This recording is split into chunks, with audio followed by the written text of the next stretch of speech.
ஹல்லேலூயா. எத்தனை பேர் உற்சாகமா இருக்கீங்க? எத்தனை பேர் பாதி தூங்கிட்டு இருக்கீங்க? ஸ்தோத்திரம். எல்லாம் முடிச்சுதான் இருக்கீங்க. ஹல்லேலூயா. ஆண்டவருக்கு நன்றி. ஆமென்.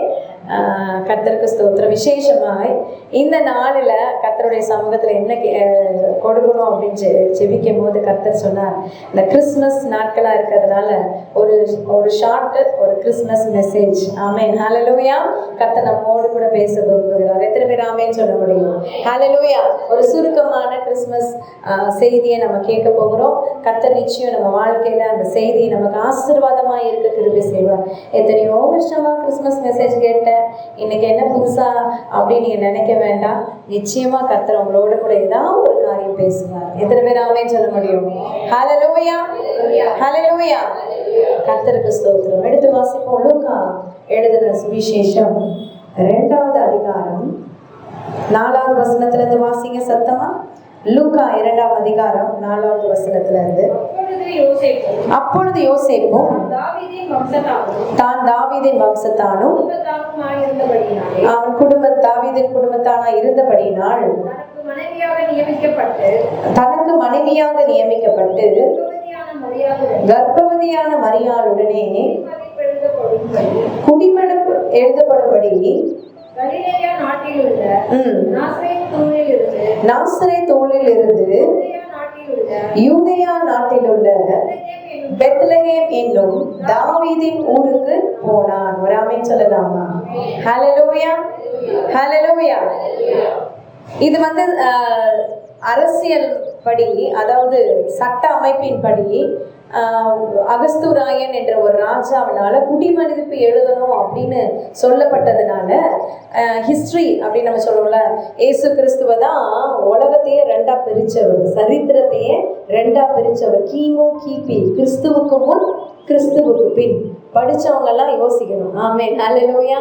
நம்ம டேட் எழுதும் போது என்ன தெரியுமா எழுதுறோம்? கிறிஸ்துவுக்கு பின் இயேசு ஜீவிக்கிறார் எழுதுறோம். ஆமென் சொல்லலாமா? இயேசு உலகத்துல வந்ததை யாருமே என்ன செய்ய முடியாது, மறுக்க முடியாது. உலகத்துல எத்தனையோ மகான்கள் வந்திருக்காங்க, எத்தனையோ மனுஷங்க வந்திருக்காங்க, எத்தனையோ நல்ல காரியங்களை சொல்றவங்க வந்திருக்காங்க. ஆனா இயேசு கிறிஸ்துவ போல சரித்திரத்தை 2ஆ பிளந்த புருஷர் யாருமே வரல. ஆமென் சொல்லலாமா? ஹல்லேலூயா.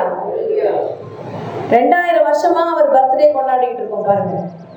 அரசியல்வாதிக்கு ஒரு 200 வருஷம் கொண்டாடுறது பெரிய விஷயம். அதோட அந்த சந்ததியே மறந்துடும். அவங்க சொல்லுவாங்க, எங்க தாத்தாலாம் அப்படி வாழ்ந்தாராம் அப்படின்வாங்க. ஆனா ஒருத்தருமே தெரியாது. அவ்வளவுதான். நாங்கெல்லாம் அப்படி அரசாண்டாங்க, எங்க முப்பாட்டன் தான் பஞ்சாயத்து தலைவர், அவர் தான் ராஜா, அப்படி இப்படின்னு சொல்லுவாங்க. ஆனா ஒண்ணுமே இருக்காது. ஆனா 2000 வருஷமா ஒருத்தருக்கு பிறந்த நாள் கொண்டாடணும்னா அவர் சாதாரண மனுஷனா இருக்கவே முடியாது. எத்தனை பேர் ஆமென் சொல்ல முடியும்? எத்தனை பேர் ஆமென் சொல்ல முடியும்? ஹல்லேலூயா. அப்ப இயேசு கிறிஸ்து என்னும் ரட்சகர் உலகத்துல வந்ததுக்கு ஒரு நோக்கம் உண்டு, ஒரு திட்டம் உண்டு. அந்த நோக்கத்தை நிறைவேற்றதான் உலகத்துக்கு வந்தார். ஆமென். இன்னும் செய்தியின் தலைப்பு என்ன தெரியுமா? ஆசீர்வாதமான இரவு. ஆமென் சொல்லுங்க பார்க்கலாம். blessed night, blessed night, ஆசீர்வாதமான இரவு. ஹல்லேலூயா. ஹல்லேலூயா. இயேசு கிறிஸ்து இந்த உலகத்துல பிறந்த அந்த இரவு ஒரு ஆசீர்வாதமான இரவு. ஆமென் சொல்ல முடியுமா? ஹல்லேலூயா. அந்த ஆசீர்வாதமான இரவின் அந்த ஆசீர்வாதத்தை, அந்த அபிஷேகத்தை இன்னைக்கு கர்த்தர் நம்முடைய வாழ்க்கையில உங்களுடைய குடும்பத்துல கொடுக்க போகிறார். எத்தனை பேர் ஆமென் சொல்ல முடியும்? ஹல்லேலூயா. அதை பெற்றுக்கொள்ள போறீங்க. ஆமென். சரி, அப்ப அந்த இரவு நடந்த காரியத்தை இன்னைக்கு தியானிக்க போறோம். வேற ஒண்ணும் செய்ய போறது. சரிங்களா? அன்னைக்கு இயேசு பிறந்த அன்னைக்கு நடந்த காரியத்தை நம்ம ஒரு பிளாஷ்பேக் மாதிரி அந்த காரியத்தை நம்ம தியானிக்க போகிறோம். ஹல்லேலூயா. கர்த்தருக்கு ஸ்தோத்திரம். அடுத்த வசனம் வாசிக்கலாம். 6வது வசனம்.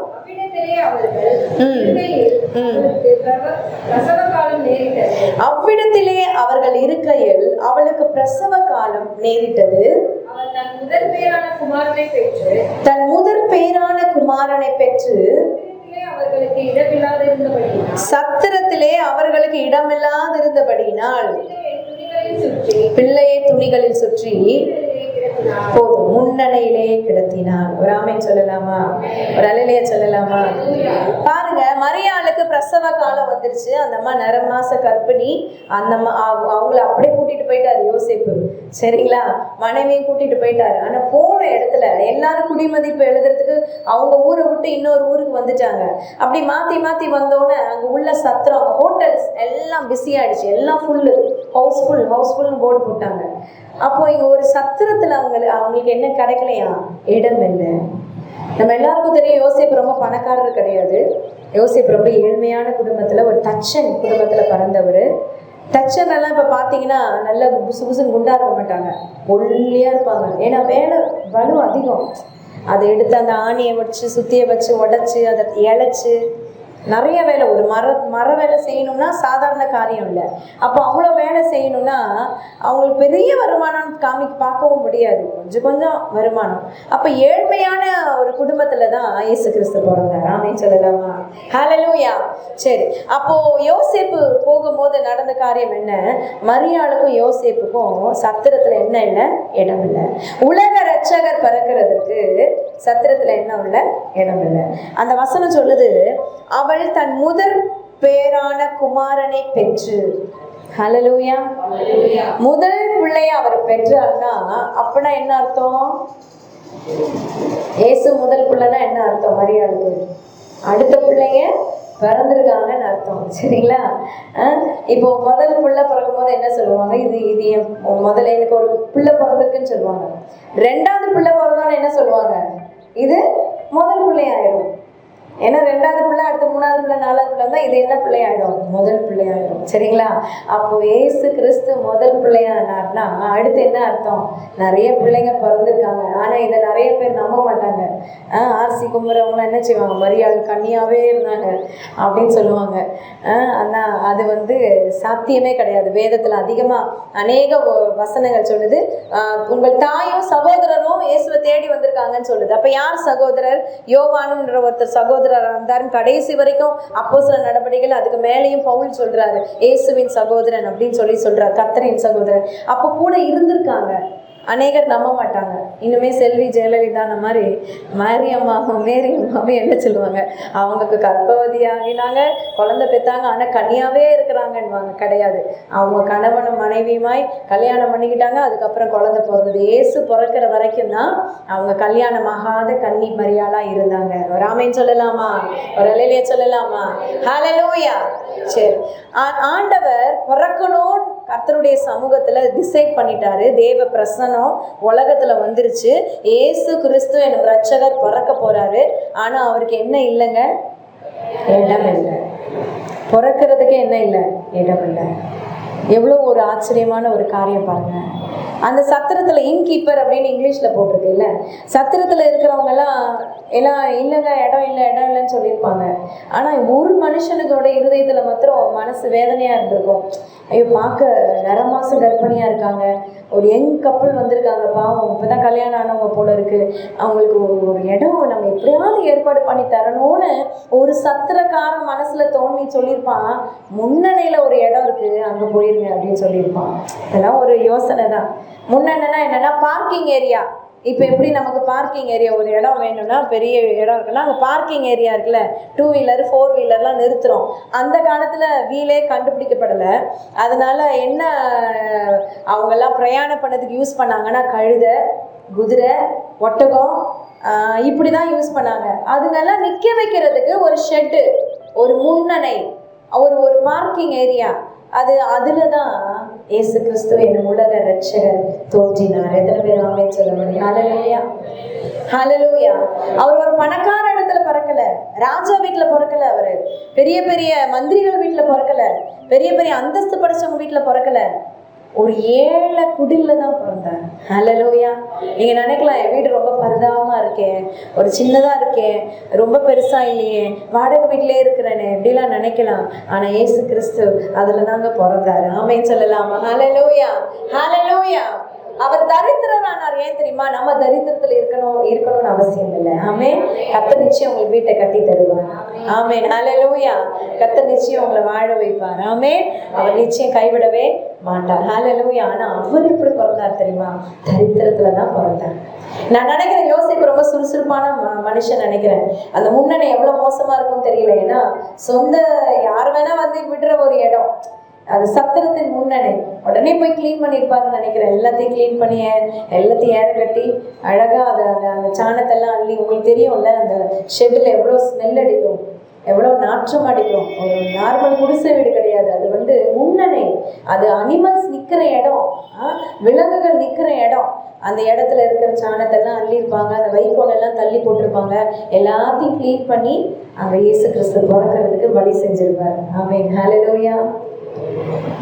நம்ம வாழ்க்கையில அநேக இடங்கள்ல பார்த்தோம்னா இயேசு கிறிஸ்து பிறக்கிறதுக்கு சில நேரம் நம்ம இடம் இல்லைன்னு சொல்லிடுவோம். நம்ம இருதயத்துல இடம் இல்லைன்னு சொல்லிடுவோம். இயேசு உங்க இருதயத்துல வரணும்னு ஆசைப்படுவாரு. ஐயோ இயேசுவை என் இருதயத்துல ஏற்றுக்கொள்ள முடியாது நம்ம தடுத்துருவோம். பல வருஷங்களாய் பல ஆண்டுகளாய் இயேசு நல்லவரும் தெரியும், இயேசு உயர்ந்தவரும் தெரியும், இயேசு பெரியவன் தெரியும். ஆனா உங்க உள்ளங்களை பறக்கிறதுக்கு இடம் கொடுக்காம ஐயோ முடியாது, இடம் இல்லை அப்படின்னு எத்தனை பேர் சொல்லியிருக்கீங்கன்னு கர்த்தர் மாத்திரம் தான் அறிவார். நம்ம இருதயத்துல இயேசு வரணும்னா அவருக்கு இடம் கொடுக்கணும் தேவன் விரும்புகிறார். எத்தனை பேர் ஆமென் சொல்ல முடியும்? அந்த பிளஸ்ஸட் நைட்ல, அந்த ஆசீர்வாதமான இரவுல நடந்தது என்னன்னா, இயேசுவுக்கு இடம் இல்லாம போயிடுச்சு. எந்த சத்திரக்காரனும் இடம் இல்லைன்னு சொல்லிட்டான். எத்தனை பேர் நம்ம சத்திரக்காரனை போல இருக்கோம், இயேசுக்கு நான் இருதயத்துல இடம் கொடுக்க என்னால முடியல. ஏன் தெரியுமா முடியல? நிறைய பேருக்கு இடம் கொடுத்துட்டீங்க இருதயத்துல. பார்ட்டிஷன் போட்டீங்க உங்க இருதயத்தை. இங்கே கொஞ்சம் பேர், இங்கே கொஞ்சம் பணத்துக்கு, புகழுக்கு, பெருமைக்கு, மனைவிக்கு, கணவனுக்கு, பிள்ளைங்களுக்கு ஏதோ ஒன்று பார்ட்டிஷன் போட்டு இடம் வச்சுட்டோம். இயேசுக்கு கொடுக்கறதுக்கு இருதயத்துல என்ன இல்லை? இடம் இல்லை. அப்ப இந்த ராத்திரி வேளையில நம்ம சிந்திக்க வேண்டிய ஒரு காரியம், உங்க இருதயத்துல கர்த்தருக்கு இடம் இருக்கா? எத்தனை பேர் ஆமென் சொல்ல முடியும்? ஒரு அல்லேலூயா சொல்ல முடியுமா? கரைகளை வைத்து ஆண்டவர்கிட்ட கேட்போம், ஆண்டவரே என் இருதயத்துல நீங்க தங்கி இருக்கிற இடமாய் என் இருதயமான நல்ல கரங்களை உயர்த்தி, நான் ரட்சிக்கப்பட்டேன்னு நீங்க நினைக்க வேணாம். நீங்க ரட்சிக்கப்பட்டு ஞானஸ்தானம் வாங்கி இருந்தா கூட உங்க இருதயத்துல முழுமையா இயேசுக்கு இடம் கொடுக்கணும் தேவன் விரும்புகிறார். ஆமென் சொல்லலாமா? ஆமென். ஹல்லேலூயா. முதலிடம் மாத்திரம் ஆண்டவருக்கு போதாதுங்க, முழுமையான இடத்தை கர்த்தருக்கு கொடுக்க கர்த்தர் வாஞ்சையா இருக்கிறார். அவர் தட்டிக்கிட்டு இருக்காரு. வசனம் சொல்லுது, நான் இதய கதவு தட்டுறேன், ஒருவன் திறந்தால் அவனோடு கூட நானும் என் பிதாவும் போஜனம் பண்ணுவோம். நிறைய பேர் வீட்டுல பார்த்துருப்பேன், அப்படி கதவு தட்டுற மாதிரி ஒரு போட்டோ இருக்கும், அதுல எழுதியிருப்பாங்க ஒருவன் திறந்தால். சில வீட்டுக்கு போகும்போது ஆவியானவர் சொல்லுவாரு, நான் பல வருஷமா வீட்டை தட்டிக்கிட்டு தான் இருக்கேன், ஒருத்தரும் திறக்கிற மாதிரியே தெரியல. உண்மையா இப்படிதான் ஆவியானவர் சொல்லுவார். எனக்கு என்ன சொல்றது, சிரிப்பு வருமா என்னன்னு தெரியல. உங்க பிக்சர் போட்டிருக்காங்க, கரெக்ட் தான், படம் போட்டிருக்காங்க, இயேசு படம் போட்டிருக்காங்க. உங்க வீட்டுல இயேசு படத்தை போட்டதுனால இயேசு வர மாட்டாருங்க. உங்க இருதயத்துல இயேசுக்கு ஒரு இடம் வேணும். எத்தனை பேர் ஆமென் சொல்ல முடியும்? ஹல்லேலூயா. அந்த இருதயத்துல இடத்தை கேட்கிறவர் தான் இயேசு. உங்க பணத்தை கேட்கல, உங்க அழகை கேட்கல, உங்க செல்வத்தை கேட்கல, உங்களோட பதவியை கேட்கல, உங்க இருதயத்துல ஒரு இடத்தை கர்த்தர் கேட்கிறார். அது முழுமையான இடம். ஆமென் சொல்லலாமா? இயேசுவும் இதுவும் ரெண்டுத்தையும் வச்சீங்கன்னா எது ஜெயிக்கும்னு பார்க்கணும். உங்களோட வருமானமா இல்ல இயேசுவான்னு பார்க்கணும். இல்லைன்னா உங்க இருதயத்துல எது ரொம்ப உங்களுக்கு வேணும் நினைக்கிறீங்க பாத்தீங்களா, அதுவா இயேசுவான்னு சொல்லி பார்க்கணும். சில நேரம் உபவாசம் இருக்கும் போது தான் பெரிய சோதனை வரும். அப்போதான் யாராவது கொண்டு வந்து பக்கத்துல வந்து பொங்கல் வடை கொடுப்பாங்க, இல்லைன்னா பிரியாணி கொண்டு வந்து கொடுப்பாங்க. அப்போ பார்க்கணும், பிரியாணியா இயேசுவா? ஹல்லேலூயா. நிறைய பேர் பிரியாணி அப்படின்னு சொல்ற மாதிரி இருக்கு. ஆனா இயேசுக்கு இடம் கொடுத்தீங்கன்னா உங்க இருதயத்துல அவர் வந்து வாசம் பண்ணுகிறவரா இருக்கிறார். எத்தனை பேர் ஆமென் சொல்ல முடியும்? ஹல்லேலூயா. கண்டிப்பா இந்த சோதனை எல்லாம் வரும். எனக்கு ஆரம்ப காலத்துல எல்லாம் இந்த சோதனை எல்லாம் நிறைய வந்துச்சு. ஏதாவது ஒண்ணு செய்யணும், நம்ம ஆண்டருக்காக போகணும், பிடிச்சவங்க வீட்டுக்கு வருவாங்க. ஐயோ ஊழியமா சொந்தக்காரவங்களா அப்படின்னு வரும். ஹல்லேலூயா. அப்ப ஆண்டவர் சமூகத்துக்கு ஓடி வர்றதுக்கு தயாரா இருக்கணும். எத்தனை பேர் ஆமென் சொல்ல முடியும்? ஹல்லேலூயா. அப்போ ஆண்டவருக்கு முதலிடம் கொடுக்க, முழு இடத்தையும் கொடுக்க நீங்க ஆயத்தமா? சத்திரத்துல இயேசுக்கு இடம் இல்லை நீங்களும் இருக்கீங்களா? நம்ம வீட்டுல பிரேயர் நடத்துறது கர்த்தருக்கு இடம் கொடுக்குற மாதிரி. எத்தனை பேர் ஆமென் சொல்ல முடியும்? நம்ம வீட்டுல ஜெபம் நடந்ததுன்னு வச்சுக்கோங்களேன், ரெண்டு விஷயம் நடக்கும்.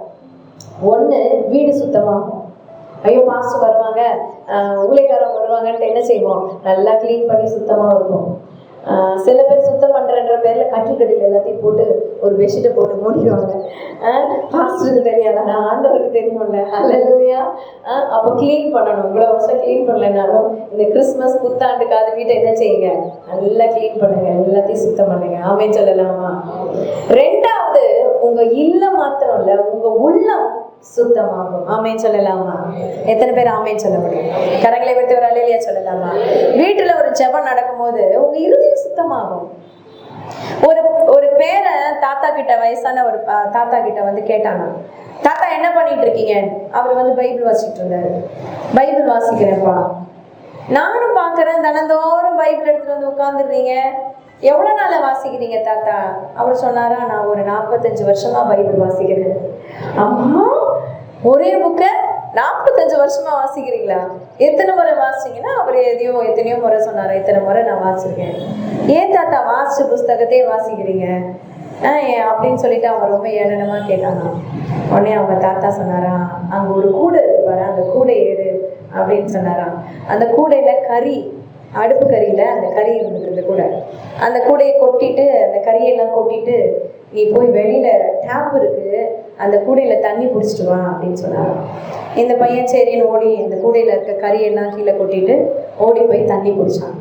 தண்ணி பிடிச்சிட்டு எடுத்துட்டு வந்து என்கிட்ட கொடுன்னா, அவன் அங்க தண்ணி பிடிக்கிறதும் தாத்தா வெளியில உட்காந்துருக்கிறாரு. ஓடி வந்து கொடுக்கறதுக்குள்ள கூடையில தண்ணி நிக்குமா? கூட தெரியல அந்த காலத்து. இப்பெல்லாம் யாரும் கூட வச்சிருக்காங்க? அப்போ பின்னுவாங்கல்ல, பனை ஓலை கூட பின்னுவாங்கல்ல, அந்த கூடையில அது ஓட்டை இருக்கும். அந்த ஓட்டையில தண்ணி எல்லாம் கொட்டிருச்சு. உடனே நிக்கல, ஓடி வந்து பார்த்தா அவங்க தாத்தா பார்த்தாரா, சரி ஒரு முறை ட்ரை பண்ணு அப்படின்னு சொன்னாரு. சரி, நான் திரும்பி ஓடி போய் திரும்பி தண்ணி பிடிச்சி திரும்பி வேகமா ஓடி வந்தான். அப்போ கூட தண்ணி என்ன செய்யல, நிக்கல. உடனே அவங்க தாத்தா சொன்னார், இன்னும் ஒரு முறை ட்ரை பண்ணு, ஆனா வேகமா நீ வரணும் அப்படின்னாரு. இவனும் சரி தாத்தா அப்படின்னு குடுகுடுன்னு ஓடி போய் தண்ணி நல்லா திறந்து விட்டு நல்லா ஃபுல்லா முடி அப்படின்னாரு. ஃபுல்லா பிடிச்சான். பிடிச்சிட்டு ஓடி வந்தான். அவன் ஓடி வர்றதுக்குள்ள என் தண்ணி என்ன செஞ்சிருச்சு, அது கீழே விழுந்துருச்சு. ஒன்றுமே தண்ணி இல்லை, எல்லாமே கீழே போயிடுச்சு. அப்புறம் அவங்க தாத்தா சொன்னாரா, சரி இப்படிதான்ப்பா வேதம் வாசிக்கிறதும் அப்படின்னாராம். நம்ம வாசிக்கிறோம், வேதம் வாசிக்கிறோம், ஆண்டவர் சமூகத்துக்கு போகிறோம். ஏன் அடிக்கடி தேவ சமூகத்துக்கு போறோம்? ஏன் அடிக்கடி நான் வேதம் வாசிக்கணும்? ஏன் தினமும் நான் இப்படி செய்யணும் அப்படின்ற எண்ணம் இருக்கும். முதல்ல அந்த பார்த்த கூடைக்கும் இப்ப பாக்குற கூடைக்கும் என்ன வித்தியாசம் கேட்டாங்க. முதல்ல கூட கறி கூட கருப்பு கலர்ல இருந்துச்சு. இப்போ அந்த கூடை எப்படி ஆச்சு தெரியுமா? நல்ல வெள்ளையா மாறிடுச்சு. ஹல்லேலூயா, ஹல்லேலூயா. ஏன்னா தண்ணியை பிடிச்சி ஊத்துனதுனால கருப்பா இருந்த கூட கறி கூட இப்ப வெண்மையா மாறிடுச்சு. ஒரு ஆமென் சொல்லலாமா? வேத வசனம் உங்க இருதயத்துல நிக்குமான்னு தெரியாது, ஆனா அந்த இருதயத்தை கழுவுறதுக்கு இந்த வேத வசனம் போதுமானதா இருக்கு. ஆமென் சொல்லலாமா? கரங்களை உயர்த்தி ஹல்லேலூயா. தேவ பிரசன்னத்துக்கு ஏன் போறீங்க? தேவ சமூகத்துக்கு ஏன் போறீங்கன்னா, நீங்க எதையோ பெற்றுக்கொள்றதுக்காக போறீங்கன்னு இல்ல, உங்க இருதயத்தை சுத்தமாக்குறதுக்காக போறீங்க. ஆமென் சொல்லலாமா? ஹல்லேலூயா. சத்திரத்துல இடமில்லைன்னு சொன்னது போல உங்க இருதயத்துல இடமில்லைன்னு நினைக்கிறீங்களா? உங்க வீட்டுல இடமில்லை ஆண்டவருக்கு நினைக்கிறீங்களா? இன்னைக்கு ரெண்டுத்தையும் கர்த்தருக்காக திறந்து கொடுக்க ஆயத்தமா இருப்போம். ஆமென் சொல்லலாமா? கரங்களை உயர்த்தி, ஆண்டவரே என் இல்லத்தையும் என் உள்ளத்தையும் இயேசுவுக்காக நான் திறந்து கொடுக்க எனக்கு ஒப்பு கொடுக்குறேன் சொல்லுவோமா? நல்ல கரங்களை உயர்த்தி ஆண்டவர்கிட்ட, நீங்களும் ஆண்டவர் நீங்க பேசுங்க, ஆண்டவர்கிட்ட பேசுங்கப்பா. நான் இடம் இல்லைன்னு சொல்லிடக்கூடாதுப்பா. நான் உங்களுக்காக நான் இடம் கொடுக்க அப்பா என்னை அர்ப்பணிக்கிறேன், என்னை ஒப்பு கொடுக்குறேன். உங்க நாமத்தை நீங்க மகிமைப்படுத்துங்க. ஆமென் சொல்லலாமா? ஹல்லேலூயா. சத்திரத்திலே அவர்களுக்கு இடமில்லாதிருந்தபடியினால் பிள்ளையை துணிகளில் சுற்றி முன்னணையில் கிடத்தினார். இப்ப சத்திரத்துல இடம் இல்லை, ஆனா முன்னணை கிடைச்சது. ஹல்லேலூயா.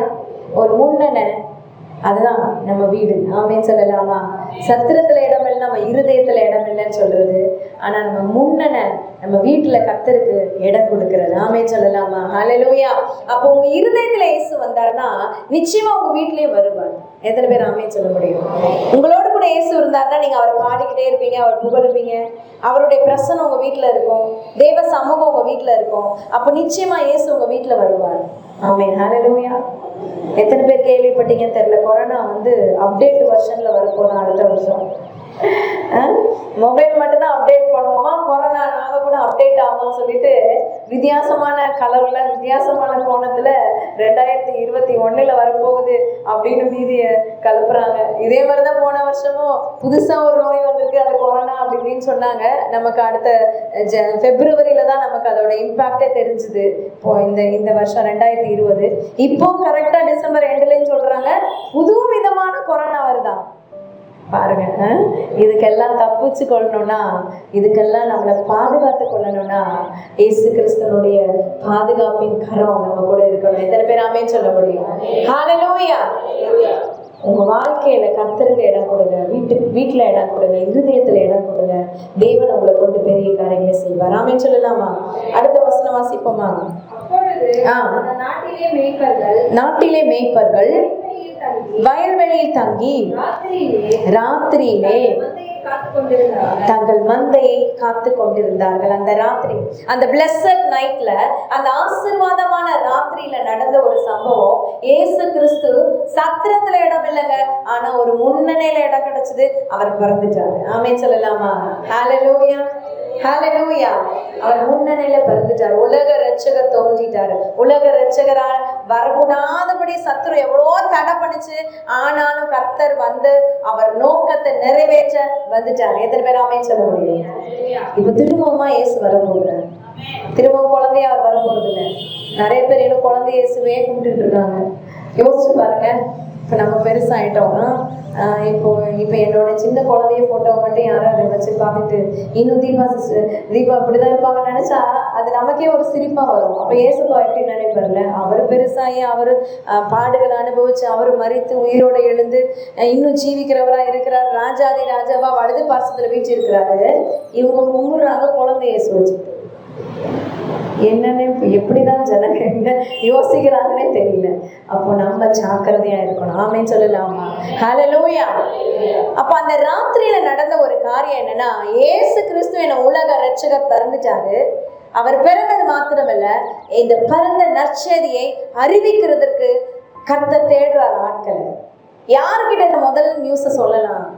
நிறைய பேர் குழந்தை பிறந்தோன்னு அந்த குட் நியூஸை அவங்க அம்மாவுக்கு சொல்லணும், அப்பாவுக்கு சொல்லணும், இல்லைன்னா வீட்டில் பெரியவங்களுக்கு சொல்லணும், இல்லைன்னா யாராவது நம்மளை ஆசீர்வதிக்கிறவங்க நல்ல மனசு இருக்கவங்கள்ட்ட சொல்லணும் அப்படின்னு நினைப்பாங்க. எது குட் நியூஸாக இருந்தாலும், இல்லை ஒரு வேலை கிடச்சிருச்சு, இல்லை திருமண காரியம் கைக்குடி வந்துருச்சு, எதுவாக இருந்தாலும் நம்ம ஒரு ஊழியக்காரங்கள்ட்ட சொல்லலாம், இல்லை ஏதோ ஒன்று அந்த மாதிரி யாராவது வெல்விஷர்கிட்ட சொல்லணும்னு நினைப்பாங்க. அப்போ ஆண்டவர் நினச்சிருக்காரு, கர்த்தர் பிறந்த செய்தியை, உலக ரட்சகர் பிறந்த செய்தியை, உலகத்தையே தலைகீழ புரட்டி பிறக்கிற செய்தியை யாருக்கு சொல்லலாம்னு தேடும் போது ராஜாவுக்கோ மந்திரிமார்களுக்கோ பெரிய பெரிய ஜாம்பவான்களுக்கு என்ன செய்யல, சொல்லலைங்க. பெரிய பெரிய அரசியல்வாதிக்கு சொல்லலை, கவுன்சிலருக்கு வார்டு மெம்பருக்கெல்லாம் சொல்லலை. யாருக்கு சொன்னாங்கன்னா, ஆடுகளை மேய்க்கிற மேய்ப்பர்களுக்கு சொன்னாங்க. எத்தனை பேர் ஆமென் சொல்ல முடியும்? ஹல்லேலூயா. அந்த ராத்திரியில மேய்ப்பர்கள் தங்க மந்தையை காத்து கொண்டிருந்தார்கள். வாட்ச் ஓவர், அவங்க காத்து கொண்டிருந்ததுனால கர்த்தர் அவங்கள சூஸ் பண்ணாரு. ஆமென் சொல்லலாமா? இயேசு பிறந்ததும் ஏழ்மையான இடத்துல தான். இயேசு பிறந்ததும் ஏழ்மையான ஒரு மனுஷனோட வீட்டுல தான். இயேசு பிறந்த நற்செய்தி அறிவிக்கப்பட்டதும் ஆடு மேய்க்கிறவங்க கிட்டதான். ஆமென் சொல்லலாமா? ஹல்லேலூயா. அப்ப பணக்காரவங்க இருக்கவே கூடாது, அப்படி இல்லை. 3 ஞானிகளும் இயேசுவை பார்க்க வந்தாங்க. ஆமென் சொல்லலாமா? ஹல்லேலூயா. ஆண்டவர் சொல்றார், மனுஷனால் கூடாததுதான் தேவனாலே கூடும். ஆமென். ஏன்னா இயேசு கிட்ட சீஷர்கள் கேட்குறாங்க, ஒரு பணக்காரன் வந்துட்டு வேதனையோட போறான் இயேசு விட்டு. அப்ப கேட்குறாங்க, அப்ப பணக்காரவங்க யாருமே பரலோகராஜ்யம் வர முடியாதா அப்படின்னு கேட்குறாங்க. அப்ப இயேசு சொல்றாரு, ஒட்டகம் வந்து ஊசி காதுல நுழைஞ்சாலும் நுழையுமே தவிர பணக்காரவங்க என்ன செய்ய முடியாது, பரலோகத்துக்கு போக முடியாதுன்றாரு. அப்ப யார் போவாங்க அப்படின்னும் போது இயேசு சொல்றார், மனுஷனால் கூடாததுதான் தேவனால் எல்லாம் கூடும். ஆமென் சொல்லலாமா? ஹல்லேலூயா. இப்ப ஆட்டு மேய்ப்பர்களுக்கு, ஆட்டு இடையர்களுக்கு ஒரு காட்சி தோன்றுது. அடுத்த வசனம் வாசிங்க பார்க்கலாம். 9ஆம் வசனம். அவ்வேளையிலே, அந்த ராத்திரியிலே அவங்க மந்தையை காத்து கொண்டிருக்கிற நேரத்துல, உங்களுக்கு கொடுக்கப்பட்ட வேலையில நீங்க உண்மையா இருக்கீங்களா? உங்களுக்கு கொடுக்கப்பட்ட உத்தியோகத்துல நீங்க சரியா இருக்கீங்களா? உங்களுக்கு ஒரு குடும்ப தலைவனாய், குடும்ப தலைவியா உங்க பிள்ளைகளை, உங்க குடும்பத்தை நடத்தணும்ன்ற ஒரு உத்தியோகத்தை கர்த்தர் கொடுத்திருக்கிறாரு. ஒருவேளை எனக்கு வேலை இல்லைங்க அப்படின்னு நம்ம நினைக்கலாம். உங்களுக்கு எந்த ஸ்தானத்துல இருக்கீங்களோ அந்த ஸ்தானத்தை நீங்க காத்து கொள்ளணும். ஆமென் சொல்லலாமா? சில பேர் பார்த்தா குடும்ப தலைவர் அழகா இருப்பாங்க, குடும்பத்துக்கும் அவங்களுக்கும் சம்மந்தமே இருக்காது.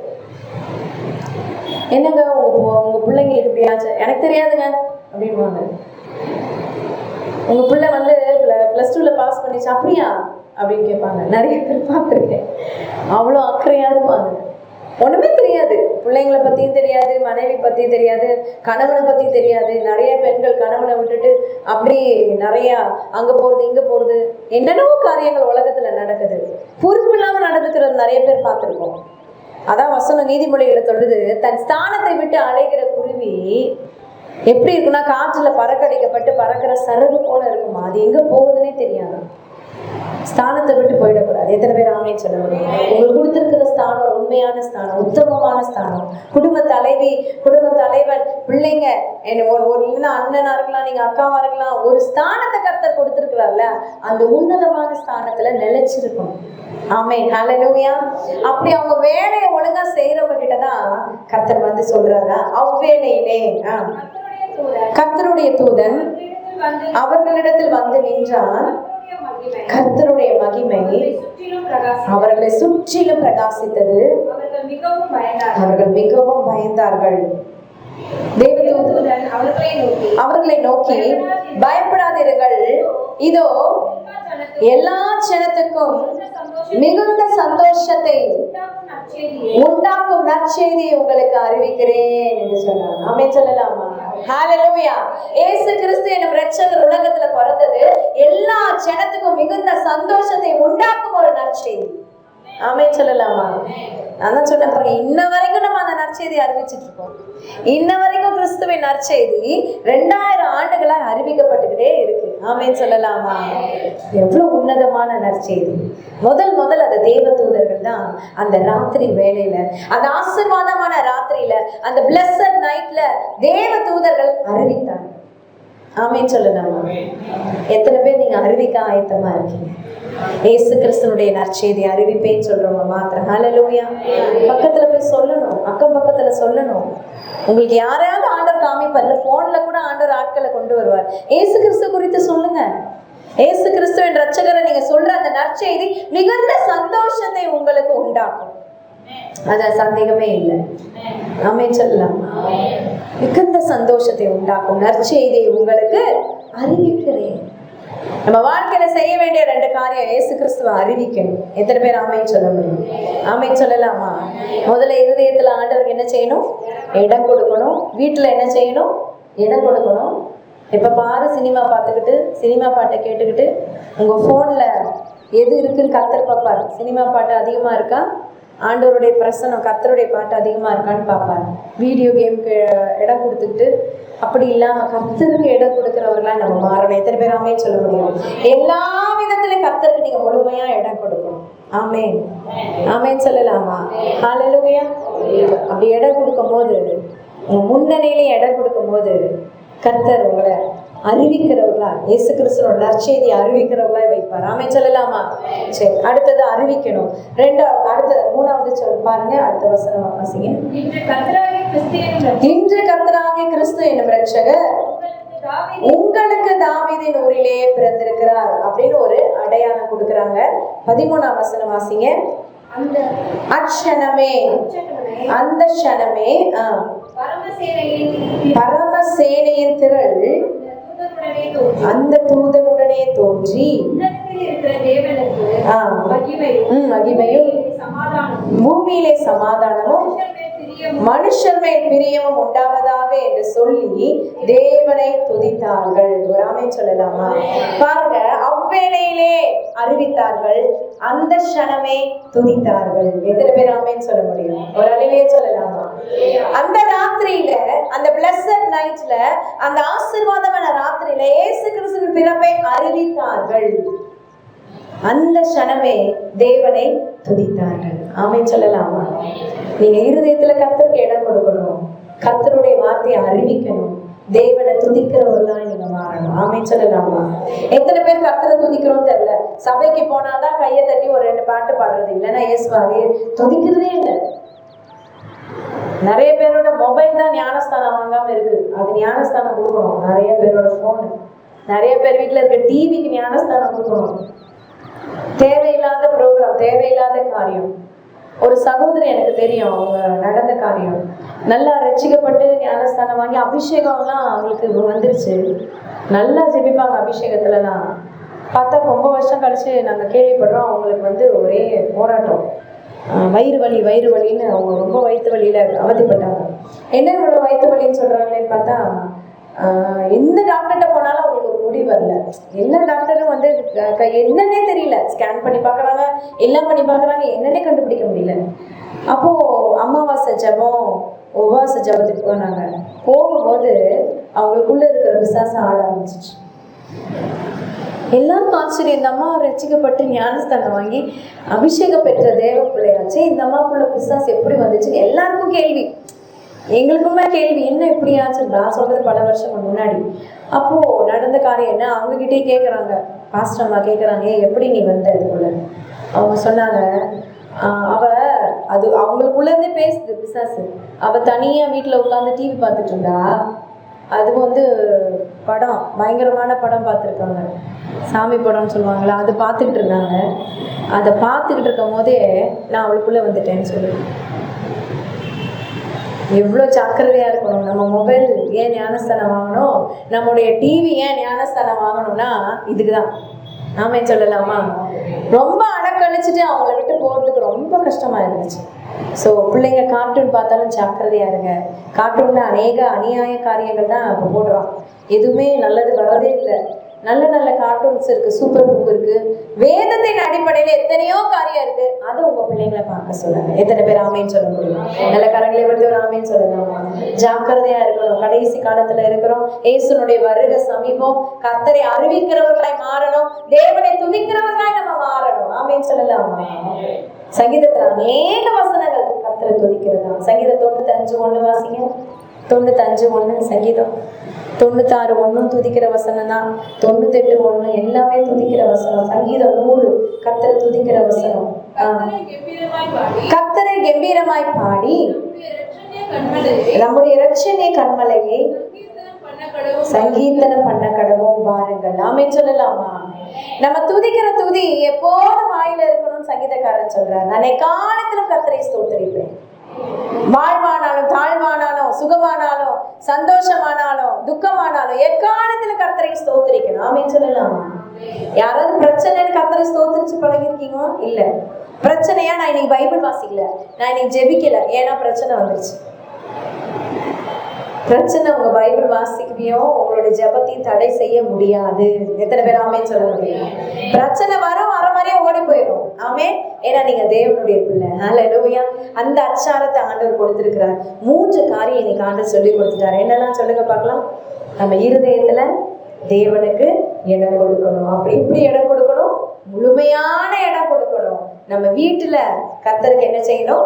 இடம் கொடுக்கணும். ஹல்லேலூயா. நீங்க அப்படியே ஃபாதர் பாட்டு இல்ல பெர்மான்ஸ் ஐயா பாட்டு இல்ல ஆண்டவர் துதிக்கிற பாட்டு பாடிக்கிட்டே உங்க வீட்டுல இருந்துச்சுன்னு வச்சுக்கோங்க, தேவ பிரசன்னம் அப்படியே இருக்கும் வீட்டுல. ஹல்லேலூயா. தேவையில்லாத சினிமா சீரியல் எல்லாம் தவிர்த்துருங்க. பிக் பாஸை பார்த்துட்டு உட்கார்ந்து இருக்காதீங்க. நமக்கு ஒரு பிக் பாஸ் இருக்கிறார், அவர் சீக்கிரம் வர போகிறார். ஹல்லேலூயா. அதுதான் நமக்கு மெயின். ஆமென் சொல்லலாமா? அவரை அறிவிக்கிறவர்களாய் நம்ம மாறணும். கர்த்தரை அறிவிக்கணும், கர்த்தரை மகிமைப்படுத்தணும். ஆமென் சொல்லலாமா? எழுப்பினிக்கலாமா தேவ சமூகத்துல? ஹல்லேலூயா. நான்கு வார்த்தையை கர்த்தர் ஆசீர்வதித்ததுக்காக தேவ சமூகத்துல கர்த்தரை நோக்கி ஆமென் கண்களை மூடி ஆண்டவருக்கு மகிமை உண்டாகட்டும், ஆண்டவருக்கு மகிமை உண்டாவதாக, பரிசுத்த தகப்பனுக்கு மகிமை உண்டாவதாக. நல்ல கண்களை மூடி துரிதமாய் கர்த்தரை ஸ்தோத்திரிப்போமா. கொஞ்ச நேரம் ஆண்டவர் நம்மோடு கூட பேசியிருக்கிறார். உங்க இருதயத்துல அவருக்கு ஒரு இடத்தை கொடுக்கணும். ஆமென். ஹல்லேலூயா. இருதயத்துல இடம் கொடுக்கணும். நம்முடைய உள்ளத்துல இல்லத்துல கர்த்தருக்கு இடம் கொடுக்கணும். எப்படி தேவ தூதர்கள் கர்த்தரை அறிவித்தார்களோ நம்ம அறிவிக்கணும். அவர்கள் புகழ்ந்து பாடினது போல கர்த்தரை பாடி ஆராதிக்கணும். எனக்கு பாட்டு வரல, எனக்கு ராகம் வரல, எனக்கு குரல் சரியில்லை அப்படிலாம் சொல்லாதீங்க. கர்த்தர் நிச்சயமா உங்க பாடலை ஆசீர்வதிப்பார். ஆமென். அவர் நிச்சயம் உங்களுக்கு கொஞ்சம் கொடுப்பாரு. எப்படி நீங்க பாடுறீங்களோ பாடுங்க, சத்தமா பாடுங்க, அவ்வளவுதான். ஆண்டவர் அதுல மகிமைப்படுவார். ஆமென் சொல்லலாமா? கர்த்தர் மகிமைப்படுகிற நேரம் இது, தேவன் உயர்த்தப்படுகிற நேரம் இது, தேவனுடைய மகிமை தங்கி இருக்கிற நேரம் இது. கொஞ்ச நேரம் ஆண்டோட உதவி கேட்கலாம். அப்பா, என் இருதயத்தை நான் ஒப்பு கொடுக்கிறேன், இருதயத்தை நான் முழுசா ஒப்பு கொடுக்கிறேன். இவ்வளவு நாள் நான் கொஞ்சமா இதுக்கு வேணும் அதுக்கு கொஞ்சம் இடம் வேணும் வச்சிருந்தேன் ஆண்டவரே, இன்னைக்கு நான் முழுசா ஒப்பு கொடுக்கிறேன். சத்திரத்துல இடமில்லை நான் சொல்லிடக்கூடாது, என் இருதயத்துல இடமில்லை நான் சொல்லிடக்கூடாது, நான் இருதயத்தை ஒப்பு கொடுக்கிறேன்னு சொல்லி ஆண்டவர்கிட்ட கேட்பீங்களா? ஆண்டவர்கிட்ட கேட்பீங்களா? நீங்களும் இயேசுவை மாத்திரம் கேளுங்க. இயேசு நம்ம மத்தியில இருக்கிறா. நீங்க எங்க நிக்கிறீங்க அப்படின்றதெல்லாம் மறந்துருங்க. யார் பக்கத்துல இருக்கிறான்றதெல்லாம் அந்த தேவையில்லை, அவசியம் இல்லை. கண்ணு திறந்து வேடிக்கை பார்க்காம கண்களை மூடி தேவ பிரசனத்தை உணர்ந்து, ஆண்டவரே இருதயத்துல நீங்க முழுசா இடம் எடுத்துக்கோங்கப்பா, எடுத்துக்கோங்கன்னு சொல்லலாமா? வாயை திறந்து சொல்லுங்க, கர்த்தர் பிரியப்படுவார்.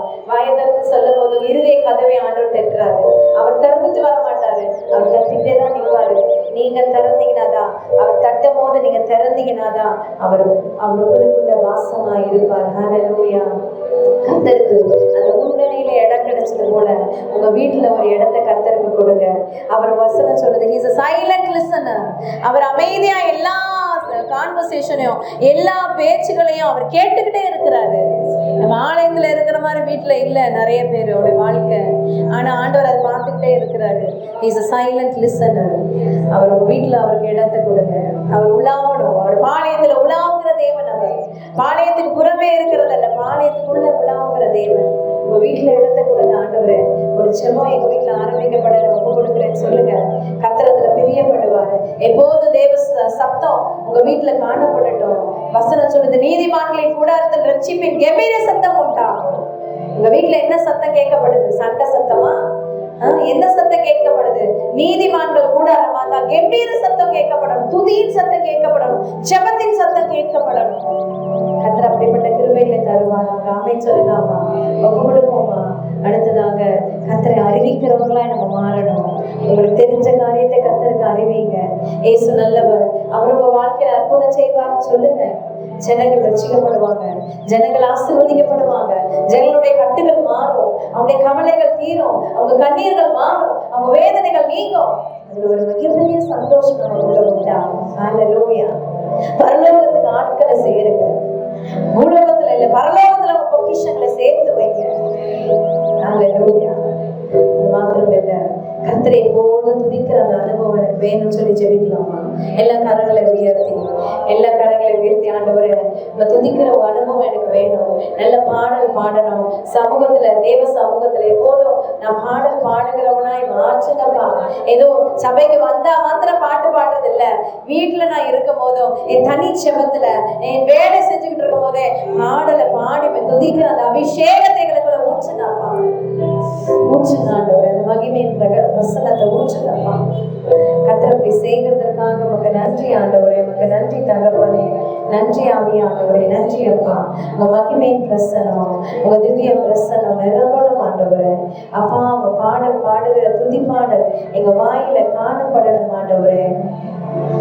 ஆண்டவரை எக்காலமும் ஸ்தோத்தரிப்போ, அவர் புகழ் எப்போதும் என்னாவில் இருக்கும். ஆண்டவரை எக்காலமும் போற்றிடுவே, அவர் புகழ் எப்போதும் என்னாவில் ஒலிக்கும். ஆண்டவரை எக்காலமும் போற்றிடுவே, அவர் புகழ் எப்போதும் என்னாவில் ஒலிக்கும்.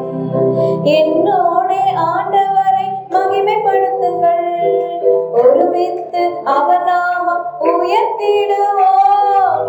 என்னோட ஆண்டவரை மகிமைப்படுத்துங்கள், ஒருமித்து அவர் நாமம் உயர்த்திடுவோம். நடனமாடி நன்றி சொல்வோம், நடனமாடி நன்றி சொல்வோம்.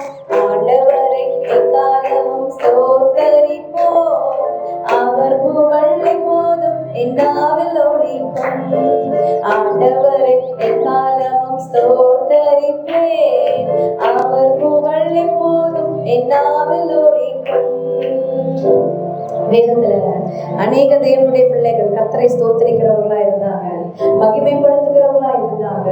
மெரியா கர்த்தரை மகிமைப்படுத்தி பாடினாள், அன்னாள் கர்த்தரை மகிமைப்படுத்தி பாடினாள், மரியாள் கர்த்தரை மகிமைப்படுத்தி பாடினாள். ஹல்லேலூயா. தாவீது கர்த்தரை மகிமைப்படுத்தி பாடினாரு, சாலமோன் கர்த்தரை மகிமைப்படுத்தினாரு. அநேகர் தேவனை மகிமைப்படுத்துகிற பாத்திரங்களை தான் கர்த்தர் உயரத்துல வைத்தார். செய்வார். ஹல்லேலூயா. உங்க வாழ்க்கையில நீங்க ஆராதனை வீரனா இருந்தா ப்ரமோஷன் நிச்சயம் சொல்லி பைபிள் சொல்லுது. நீங்க தேவனை மகிமைப்படுத்தி பாருங்க. கர்த்தர் உங்களை மகிமைப்படுத்த சித்தமுள்ளவராய் இருக்கிறார். ஆமென். பரிசுத்த தகப்பனே, ஆசீர்வதிக்கப்பட்ட மகிமையான இந்த நாளுக்காக வேலைக்காக துதிக்கிறோம், ஸ்தோத்திரிக்கிறோம். ஆரம்பம் முதல் முடிவு வரைக்கும் ஆண்டவரே இந்த நாளை நீங்க நடத்தின தயவுக்காக ஸ்தோத்திரம். இந்த ஆசீர்வாதமான ராத்திரி, இந்த பிளஸட் நைட் குறித்து எங்களோடு கூட இடைப்பட்டீரே ஆவியானவரே, உங்களுக்கு நன்றி. இந்த 4 காரியத்தை என்னை கற்றுக்கொண்டோம் ஆண்டவரே. எங்க உள்ளத்துல இடத்தை தரணும், இல்லத்துல இடத்தை தரணும், உண்மை அறிவிக்கணும், உண்மை துதிக்கணும். இதை நாங்க எப்போதும் செய்யும்படியா, ஒவ்வொரு நாளும் இதை செய்யும்படியான அனுக்கிரகத்தை தாழ்த்தி ஒப்பு கொடுக்கிறோம். நாம சிறுகணும், நீங்க பெருகணும் ஆண்டவரே. தடைப்பட்ட ஆத்துமாக்களை கர்த்தர் அடுத்த வாரத்துல கொண்டு வருவீராக. தடைகள் விலகட்டும். பண்டிகை நாட்கள் நம்முடைய பிள்ளைகள் தேவைகள் எல்லாவற்றையும் கர்த்தர் கிருபையை அதிசயமாய் சந்திங்க. உங்க உன்னத நாம மாத்திரம் மகிமைப்படட்டும். இயேசு கிறிஸ்துவின் நாமத்தில் செபிக்கிறோம், ஜெயம் எடுக்கிறோம். ஜீவனுள்ள நல்ல தகப்பனே.